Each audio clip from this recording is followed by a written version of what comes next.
Pianobook this week. I want to talk about piano drops. I wish we could just give them more of a sense of occasion. Piano drop. Piano drop.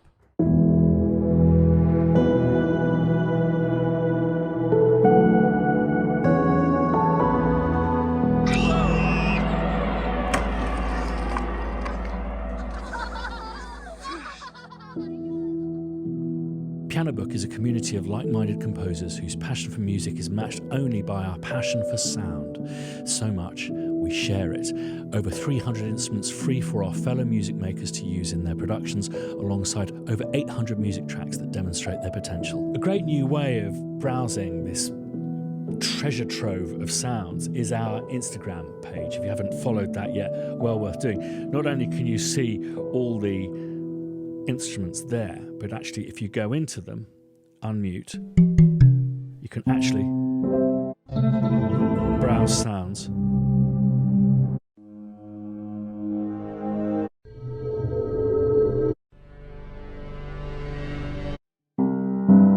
Whenever you have a spare moment. If you can browse Instagram, you can browse Pianobook.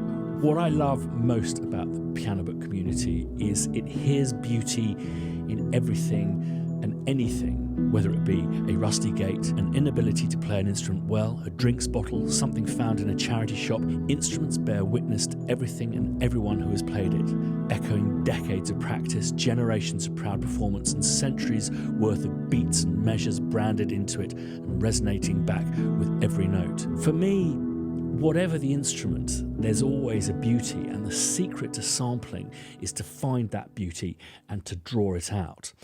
Time for an introduction. I'm very lucky to have two pianos, one in the shed, one in my house. I look after them very well, but there is a third, one that I don't look after at all. It's time to bring out the Gimp.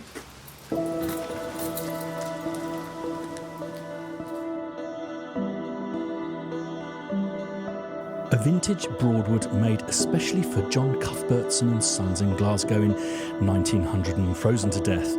This beast has had the shit played out of it, has really seen better days, and was about to be thrown onto a tip.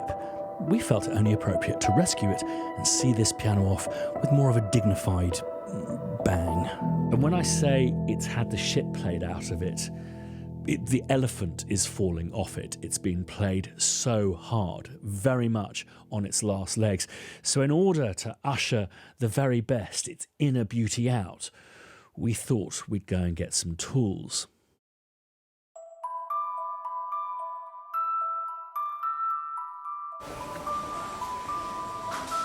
Tin snips. Yeah, that sounds good. And I think we're going to need some safety goggles as well. Just thinking more. And I have the sense I can do something with this too. We definitely need some goggles. Can we get back as well, please? So all we need now is a place to record it.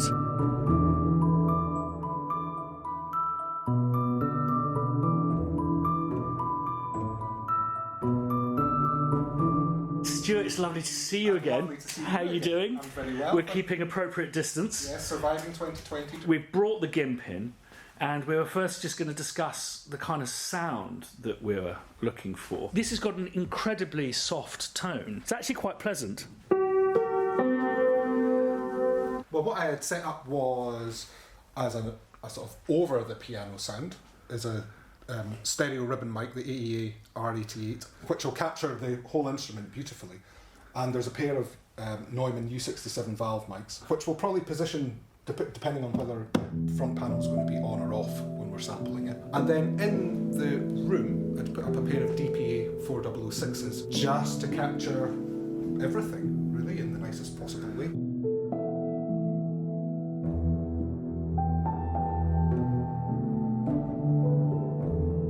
Right, okay, here we go. Here's 2 hours of Broadwood fun.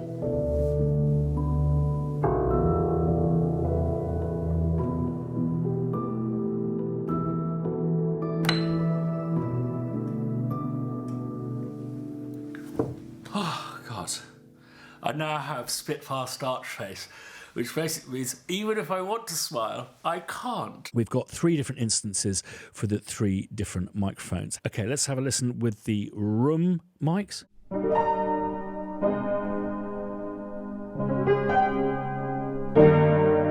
Really like the loud layers. And then we've got the ribbon above.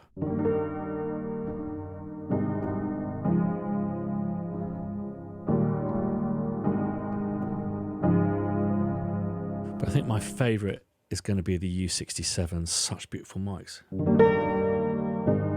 Much more present.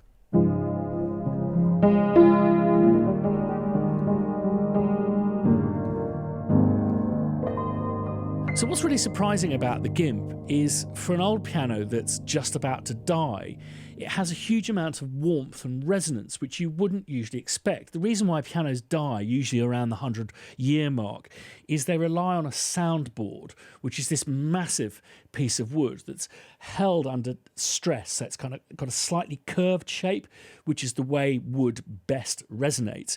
And this, over time, eventually relaxes to create just a very kind of flat, papery, non-resonant sound. Not the case with the Gimp, which has this amazing warmth. So I thought we'd really kind of go into this and try and draw this warmth out, and thought, well, instead of felt it, how about flannel it?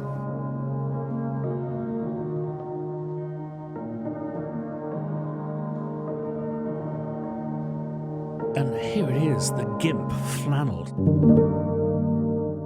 It's like almost not a piano now. It's got such a special sound to it. So the full massive Gimp piano is available to download now in the link down below and from Pianobook. But we will also be releasing some of these experiments soon. And the best way to know when we have released that, for example, the flannelled Gimp, is to follow us on Instagram, or indeed our new YouTube channel, which is going to become a massive resource for all sorts of extras and exclusives, not least PianoDrops, which is why we're kind of here today. But first, preparing the Gimp, not for the drop, but to make it into a prepared piano, which is the term for insertion of objects between strings, a practice that is uncommon because it's a very expensive way of ruining a perfectly good piano. Fortunately, we have the Gimp to experiment with. The phrase prepared piano was coined around the time of John Cage's experiments, putting screws and pencil erasers and bits of wood in between strings. My favourite track of this era is Amoris for prepared piano. It kind of sounds like Eric Satie played by a Balinese gamelan. But I'm sure people have been fiddling around with piano since they were invented, albeit carefully. I believe Henry Cowell was cited as a key inspiration for John Cage's experiments there, but also over in Brazil, Villa-Lobos was inserting bits of paper and wood between piano strings. So we decided to go with some nails.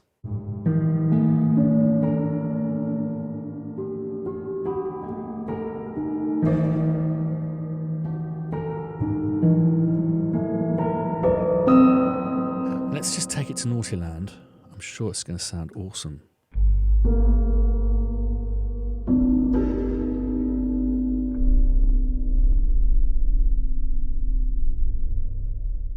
And then this is the nails being played by the keyboard but muted with my hand.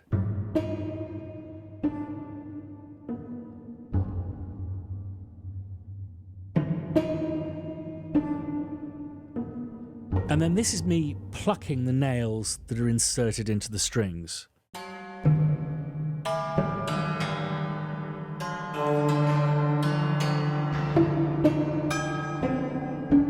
And I've created this multi that uses a mixture of the flannel and the hammered nails as well, just to give it just a little bit of something extra. Take this up.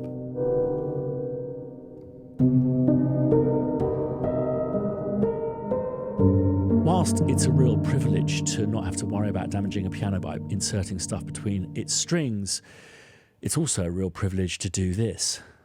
Time to get the tools out.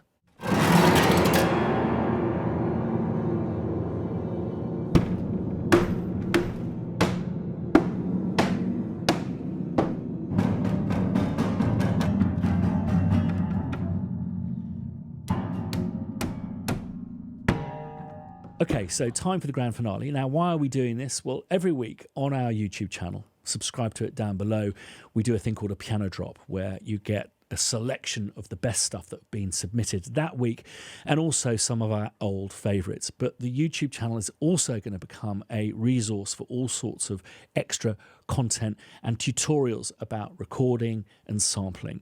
So do subscribe and ding the bell on that channel if you haven't done already. So, time for the grand finale. Aberdeen, 60-foot crane, one Gimp who's had a good life but went out with a bang.